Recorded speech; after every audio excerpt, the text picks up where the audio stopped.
Un Ateneu Cooperatiu és un espai de foment del cooperativisme, de l'economia social i solidària, en aquest cas liderat pel sector cooperatiu i finançat per la Generalitat de Catalunya. És una eina, és un recurs públic de difusió de l'economia social i solidària a tot el territori català. Poder ajuntar i crear xarxa en tots aquells agents i actors que estem treballant dins de l'economia social i solidària. Un catalitzador, és el que aporta l'espurna per a que projectes que estan flotant al territori, que hi ha les ganes, que es donen els elements per a que es tiren avant, moltes vegades els hi falta un punt d'impuls. Un dispositiu de foment i promoció de l'economia solidària i del cooperativisme, enfocat sobretot a la creació de llocs de treball en cooperatives o a la consolidació de projectes ja existents. Proper a totes les persones, però especialment als emprenedors que estan a punt d'engegar un negoci, tenen algun projecte d'economia social al cap.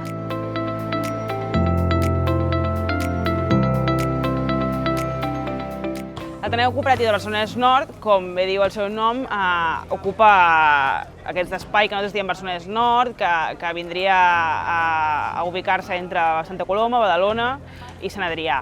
I seguint tot el que és l'eix Besòs, que és una zona socioeconòmicament molt interessant perquè té molt de potencial, però degut a la crisi ho està passant molt malament i per tant el repte sobretot és dinamitzar tota aquesta zona. Volem arribar a tots els punts, ja tenim a la Selva, a Baix, a l'Empordà, a Ripollès, a Garrotxa, a Pla de l'Estany, com que el tenim a prop, de moment no tenim cap interlocutor, però ens podem desplaçar.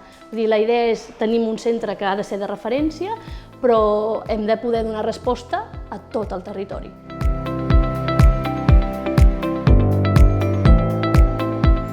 Treballem a la Catalunya central, que agrupa Bages, Berguedà, Solsonès, Osona, Anoia i Moianès com a comarques i també tenim la participació del Lluçanès com a subcomarca. Arribem a tota la comarca. El Baix Llobregat és una comarca diversa, geogràficament també, i té 4 zones diferenciades. El centre, el delta, la part baixa i la zona nord. En l'àmbit territorial de l'Ateneu Cooperatiu tenim comarques de costa amb una dinàmica més de turisme, indústria i dinàmiques d'interior molt rurals, i això fa que hi hagi una gran diversitat de territori dins de l'Ateneu Cooperatiu.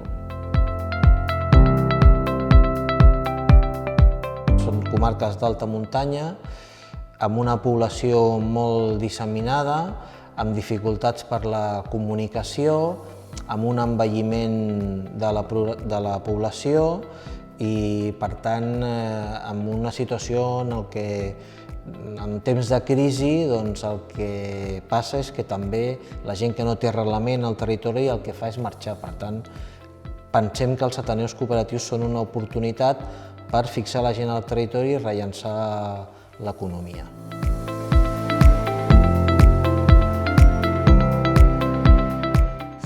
El nostre marc geogràfic és la comarca del Maresme i precisament per la seva geografia, que és un territori molt allargat on la capital està al centre, estem centrant molt els esforços en abarcar tota la comarca, en anar de nord a sud, perquè precisament els municipis de més al nord sempre tendeixen a anar més cap a Girona i els del sud s'apropen més cap a Badalona i Barcelona. Llavors tenim ganes d'articular l'economia social a tota la comarca, ser presents a tots els municipis, des del més petit fins al més gran i des del més al nord fins al més al sud. Són 3 subàrees i cadascuna de les potes té l'àrea corresponent. L'àrea de Sabadell porta tota la part est del Vallès Occidental, l'àrea de Terrassa porta la part oest del Vallès Occidental i l'àrea de Sant Cugat porta la part sud. És que les Terres de l'Ebre són 4 comarques, és un territori bastant extens i amb poca densitat de població. Al Montsià tenem Amposta i Ulldecona, al Baix Ebre tenem tant a Deltebre com a Tortosa, a la Terra Alta tenem a Gandesa i a la Ribera d'Ebre tenem tant a Móra d'Ebre com a Flix.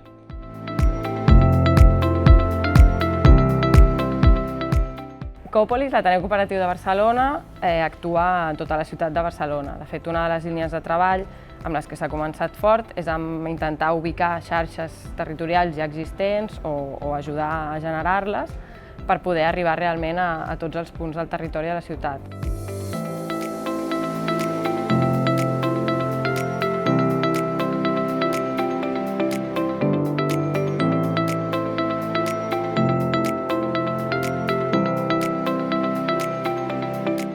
El tipus d'organitzacions diferents requereix posar un ordre i unes coordinacions que no són fàcils, però que evidentment ajuden a que aquesta coordinació público-privada sigui molt interessant.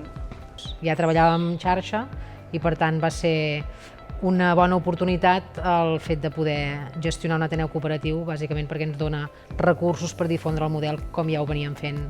Hi ha hagut aliances entre entitats i cooperatives que han coorganitzat jornades de debat i formació per abordar diferents temes des de l'Ateneu. Entitats de reconeguda experiència en l'economia social i solidària de la comarca.